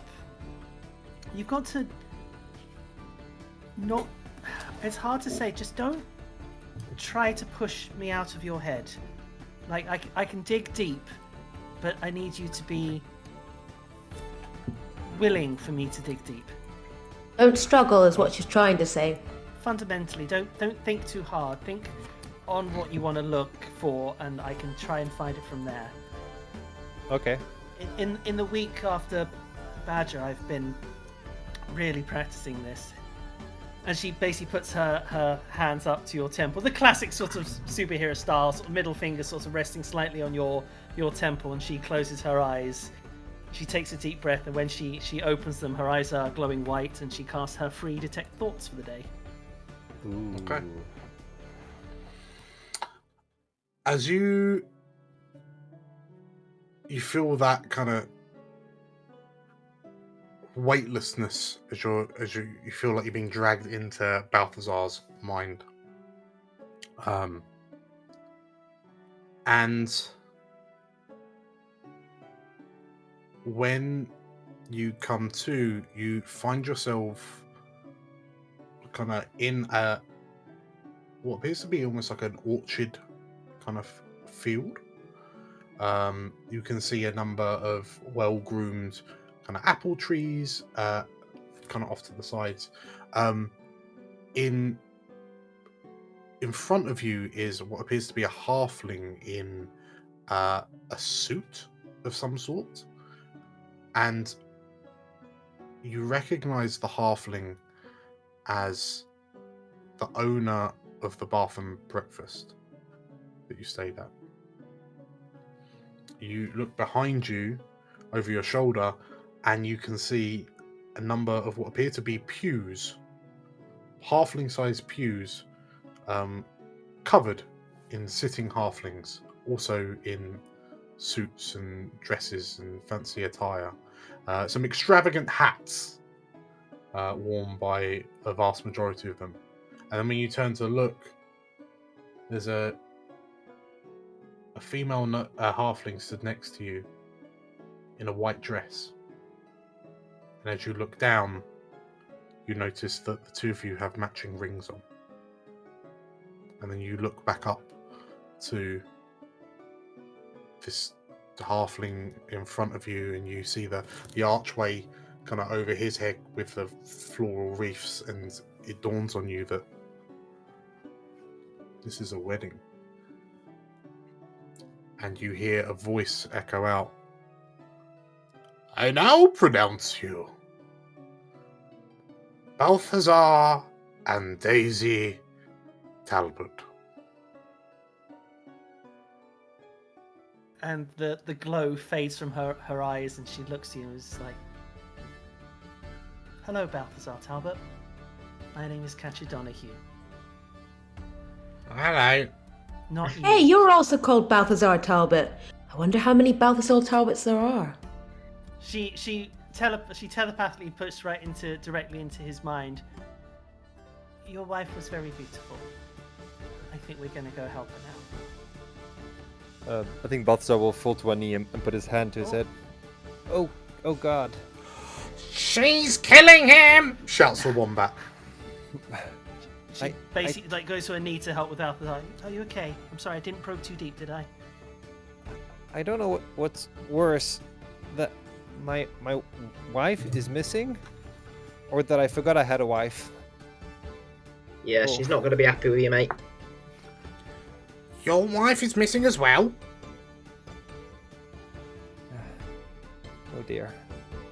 Well, we gotta find her.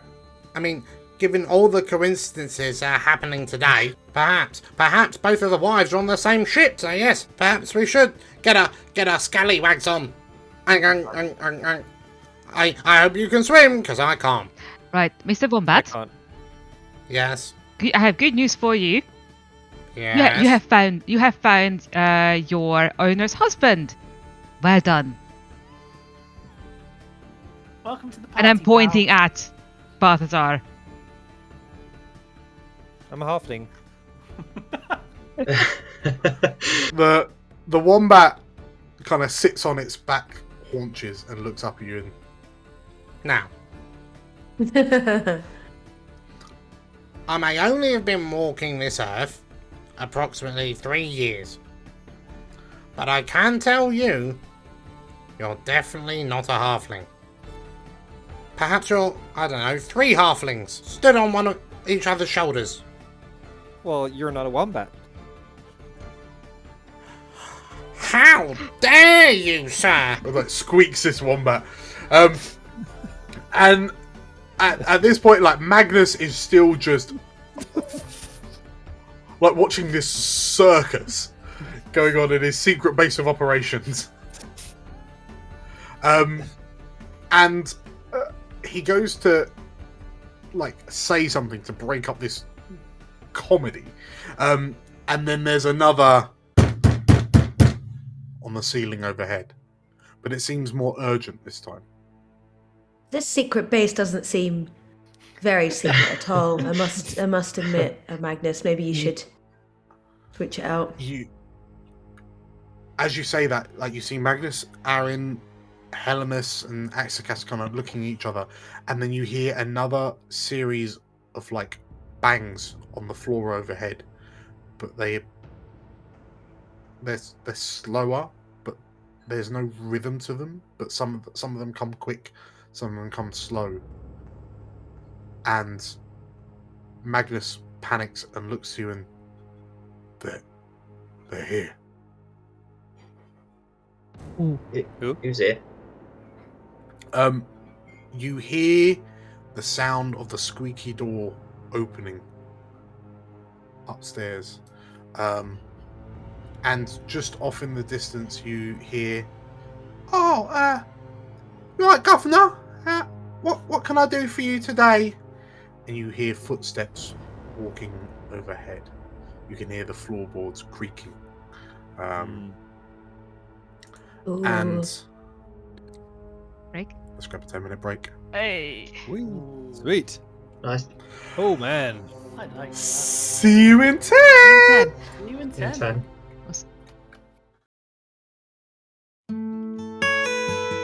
Hello, Catcher Donahue here. If you'd like the Ballad of the Warhounds on CD and MP3, consider subscribing. As for whatever a CD or an MP3 is, I don't know, it sounds like some kind of wizard stuff. Bye! Welcome back, everybody. How are you all doing? Happy to be Hello. back. Yeah. Good yourself. Well, yeah, not too bad. I've got a talking wombat. There's So a fair few surprises this episode. fair few surprises. So we find ourselves in the basement of the Six Candles Inn. Amongst your number is a talking wombat, who you've discovered is called Balthazar, and is owned by a young female halfling called Daisy Talbot, who, thanks to a quick memory dive from Katya, you have realised is potentially Balthazar's wife. Not the dear. wombat, Dun dun. As far as we know. Yeah, that's as far as we know. Balthazar's into some shit. Yeah, it's a three-way relationship, that type. So as you stand kind of looking at one another, and you can hear the creaks of the floorboards overhead. Is it Christopher Waltz above? You hear, Great reference. "Good morning. We were just doing the rounds and thought we'd stop by at your quaint little establishment here. Business good?" "Oh, yeah, it's been fine. What can I help you with?" "I saw the most peculiar thing on the streets not too long ago. Would you like me to tell you what it was?" Yeah, go on." "It was a waddling creature, covered in brown fur, short stumpy face, looked like it could tear a house cat in half. And you know our laws in Cormyr, we do so love our cats, so we thought we'd just check to see if it scrabbled into your establishment. We wouldn't want your cats to be harmed, you understand." Yeah, no, I don't think we've got any cat killing things in here, actually. No, I hope you don't mind if we just have a look anyway. And you hear a number of footsteps echo overhead with creaking. And you hear the door close, and you just about hear as a lock slides shut. And as you all peer up, and through the cracks in the floorboards over your head, you can see the shadows of people slowly gliding through the building. And you hear, "You check downstairs." And as you hear the creaking heading towards the trapdoor on the staircase, as these kind of new arrivals to the Six Candles slowly pace overhead, In this moment, as you overhear one of them get the instructions to check downstairs, Balthazar, you're closest to stairs. What do you do? Oh, we initiative. What am I doing? Pass. Okay. Oh. Slate. What does Slate do? I would like to hide us behind a wall of stone. Ooh. Ooh. Oh wow. A non-magical wall was exists. Thing. Okay. So are you gonna like squeeze up against a wall and create another wall in front of you? Doesn't have to be vertical. Oh, yeah, it can be horizontal. You're gonna bury yourselves? I'm gonna cover the door with a wall of stone so it just looks like it opens onto a covered floor. Okay. Ooh, I like Fair that. enough. Yeah. Yeah, very cool. Okay. Boom. So, It says 10 by 10. 10 by 10s. Okay. So the top of the stairs, you're basically gonna board over in inverted commas with a wall of stone. Okay. Basically, it would be this whole area. There'd be a wall of stone. Yeah. Oh, a ceiling of stone, if you will. Sure. No, that's fine. The wall doesn't need to be vertical or rest on a firm foundation. It must however merge with and be solid, supported by existing stone. Perfect. Okay. In which case, as everyone everyone's kind of panicking, Chiron, you step forward and you lift up your staff, and as you begin kind of conjuring the energies around your hands, and as you reach out, kind of looking at the walls of this cellar, you bring your hands together, and the walls almost just kind of slide off and create almost like a new ceiling, covering the space where the top of the stairs are. As you do that, like as you finish, you hear the sound of like the stairwell trapdoor kind of opening, and then there's a sound of surprise, and then you hear like a knocking on the wall of stone that you've just created to cover over the gap. And Chiron like tries the best not to go, "Come in," and just holds. You hear you hear like a sound of confusion, and you hear a voice from upstairs going, yeah, it's one of those trick doors. And then there's a pause, there's a silence, and then you hear the footsteps kind of leading away over in kind of to the south, and you just like Magnus is frozen with a finger up at you, just to try and make sure that you'll stay quiet. And as the footsteps pass over his head into the room below you, he looks to you and says, "You can't be here."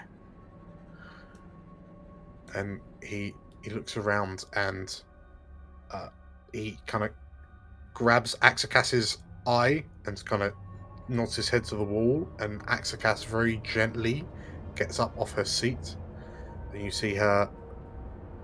She looks to some of you, well, she looks to you all and gestures at this box, this crate next to her, up against the wall. And you hear her mouthing the words. So you see her mouth the words, "Someone help me." Balthazar will go forward to pick it up, I guess. Balthazar, Yeah. I'll need a stealth check if you're looking to move quietly. Yeah, I mean, sure. Let's go. Stealth. I'm sure it's one of my good skills. And it's also a Absolutely. disadvantage, I believe. Wait. Oh, Yeah, definitely. Balthazar. Oh, that was almost alright. But it's not. Oh. do you have any like, inspiration so you can go for the other one? So, Balthazar, you see Axcat's mouth. Someone help me, and you just kind of and then without thinking, I'll do you it. take a step, and in that moment, everyone, you've never heard Balthazar's armor clank as loudly as it does now, and there's a boom as he puts his foot down on the stone floor underneath, and like Balthazar, you freeze as this. The sound of your footstep the echo just doesn't seem to disappear. And like Emily just turns and looks at you, slowly shakes her head. Oh dear. You see her purse her bottom lip. And everybody's wide-eyed looking at you, Balthazar. Anyone else? Yeah, Zumbo will Yes. gesture at Balthazar to stop moving, and he's happy to go and try and help. Yeah. Catcher sort of like, give me a moment. And as she raises her hand, Uh-huh. she casts telekinesis and just gently lifts the box off the floor with just like Ooh. one hand, sort of shaking as she's sort of like lifting it, but the box just effortlessly lifts into the air. Nice. Well, that's one way to do it, can't you? You can live Balthazar with that. Okay. So I mean, she'll move the box down and she'll happily lift Balthazar. So you lift the box, and then Axacas quietly creeps over, and you see her like running her fingers along the brickwork, and then and then you see her fingers press into the wall, and there's a soft click, and a doorway swings open.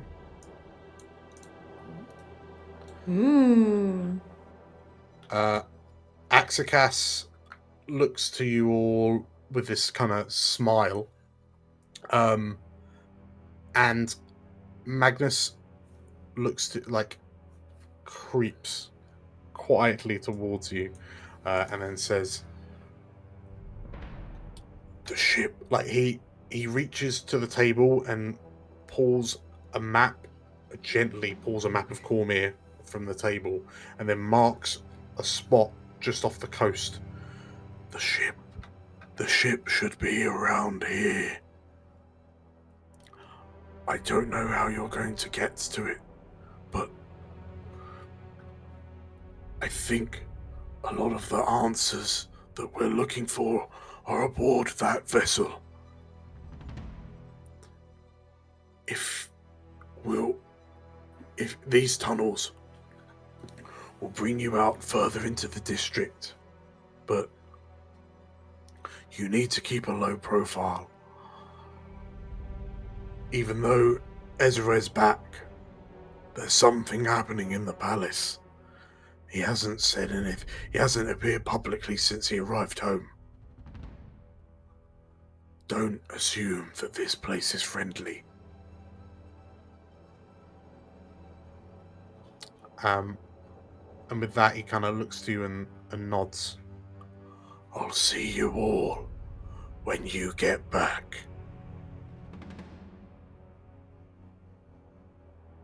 Okay. Bye. So as you kind of begin to make your way out of this basement, and you can still hear the footsteps overhead. There's as you start going, Balthazar, you feel you bump into something as you kind of go, and you hear "ow," and as you look down, this wombat is looking up to you, saying, "Watch where you're stepping." I pick him up. Oh. Okay.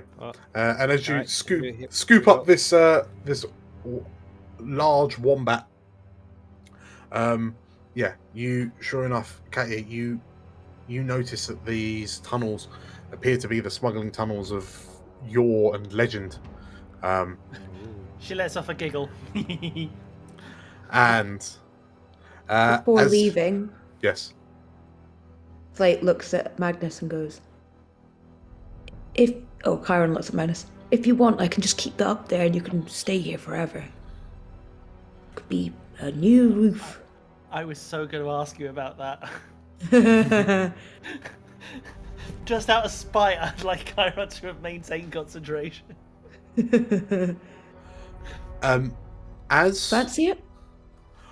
well, Magnus just kind of like goes to wave you off, but like as you do, you hear the sound of a small scuffle upstairs. Let go of me! Get off! Get your hands off me! And you hear the same voice from before saying, "Curious. I see you selling these imported beverages, but I don't believe that your establishment has the appropriate licenses for these. Oh. I wonder if there's anything else illicit going on in here. Tell me, my dear, what do you think about King Azared returning? Does it fill you with joy?" And there's a pause and yeah, you hear. Let's see if your mind says the same thing. And you hear a screaming from upstairs, and you hear, "You can't do that!" And you hear the sounds of like chairs and stools scraping across the floor, the sounds of feet kind of rushing to a position, and then the sounds of swords being drawn, and you can feel everything's gone a bit wrong upstairs. And you hear the voice say, "Don't worry. This'll only hurt her for a short while." And Chiron, what do you do at that point? Still looking at Magnus, like to ask whether or not he actually wants to keep this up, because he's got a limited amount of time before it could stay there forever, or I can go and let it go as well. It's a concentration spell, so it's 10 minutes. So okay, but I had to concentrate for 10 minutes when I'm not in the area. Magnus is looking at the spot where you've cast your wall of stone, and then he turns his head to you, and then he just kind of nods his head towards the exit. And you see him kind of look around the room, like to Aaron, Axcas, and Helenus, and he slowly reaches his hand to his belt, and you hear shh as he draws his sword, and he looks to you, Chiron, and go. We'll buy you time. I'll keep my concentration up for as long as I can without locking them in, basically. Okay. In which case, as you make your way up the smuggler tunnels, you get a fair way down the hall, and you can hear the sound. You can hear shouting coming from behind you, and tell you what, 5th level, eh? You feel your spell vanish. And there's sounds of crying. You hear Magnus shout, "They're in! They're in!" And the sounds of battle rings out through the tunnels behind you. As you hurry through the smugglers' tunnels, and kind of to emerge somewhere else in the city, wombat in hand. We will call it there. Dun dun dun. Whew.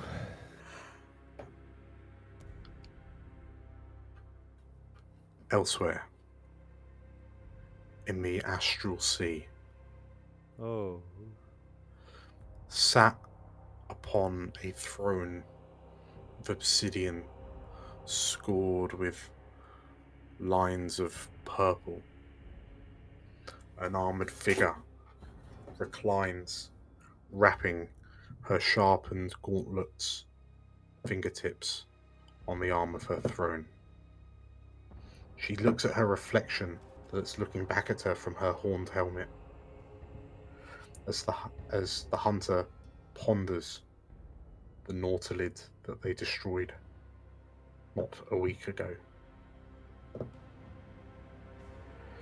She sneers as she begins listening to her gut feeling, and then she looks to the other Githyanki on her vessel. How long until the cannon is repaired? She hisses, and the Githyanki kind of look at her with an awkward look on their faces. It could be any amount of time, my lady. We did not design this ourselves. Work faster! She barks, and then she looks out of the cockpit of her vessel. We're going back to finish the job, she says. Congratulations, everyone. I on thought we were going to completing. get elsewhere. I thought, yeah, second elsewhere. Congratulations, everyone, on completing episode 30. Woo! That's nice. Hey, man. It's a very good episode. Yeah, Cool. no fun moments in that one. Yeah. So, yes. Thank you all for watching this episode of Cormyr Echoes of War. If you liked what you saw, then please leave a like down below and some comments on your favouriteest bits, and we will make sure to reply to everything that comes our way. If you want more content like this, then you can find loads of videos in the playlists around the channel, and it would mean the world to us if you could click on the subscribe button and click on the bell for notifications. With that little shout out, thank you all for watching. Thank you all for playing, and I guess I'll see you next time. Yeah. Take care all. Bye-bye. Bye. As our heroes leave the Six Candles via the secret smuggling tunnels that run beneath the city, it is clear that all is not well in Suzail. Can the Warhounds get to the bottom of these mysterious kidnappings before the capital pulls itself apart?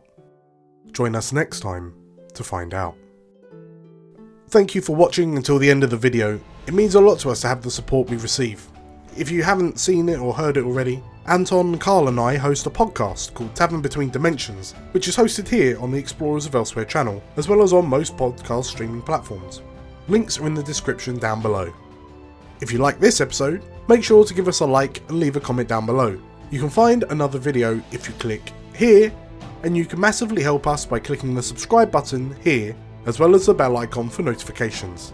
Once again, thank you all for watching, and as always, may the realms endure.